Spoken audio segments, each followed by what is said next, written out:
ದಿನಾನು ರೆಸಿಪಿದು ಅಡುಗೆದು ಲಾಗ್ ಮಾಡ್ತಾಯಿದ್ದೆ. ಇವಾಗ ಒಂದು ಸ್ವಲ್ಪ ಚೇಂಜ್ ಇರಲಿ ಅಂಥೇಳಿ ಒಂದು ಹಳ್ಳಿಯ ಶಾಲೆಯ ಕತೆ ಹೇಳೋಣ ಅಂತ ಟ್ರೈ ಮಾಡ್ತಾಯಿದ್ದೀನಿ. ನಿಮಗೆ ಇಷ್ಟ ಆದರೆ ಶೇರ್ ಮಾಡಿ, ಸಬ್ಸ್ಕ್ರೈಬ್ ಮಾಡಿ, ಲೈಕ್ ಕೊಡಿ. ಒಂದಾನೊಂದು ಊರಿತ್ತಂತೆ. ಆ ಊರಿಗೆ ಒಂದು ಸರ್ಕಾರಿ ಶಾಲೆಯಂತೆ.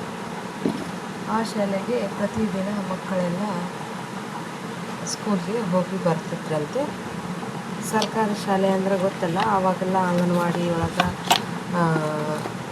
ಏನು ಕೊಡ್ತಿದ್ರಪ್ಪ ಅಂದ್ರೆ ಅಳಿ ಹಿಟ್ಟು ಮತ್ತು ನೆನೆಸಿಟ್ಟು ಹೆಸರು ಕಾಳು ಕೊಡ್ತಿದ್ರಂತ. ಹಂಗೆ ಅಲ್ಲಿ ಅಂಗನವಾಡಿ ಆದಮೇಲೆ ಪ್ರೈಮರಿ ಸ್ಕೂಲು ಇತ್ತಂತೆ. 1ನೇ ತರಗತಿಯಿಂದ 7ನೇ ತರಗತಿ ಮಟ್ಟ ಇತ್ತಂತೆ.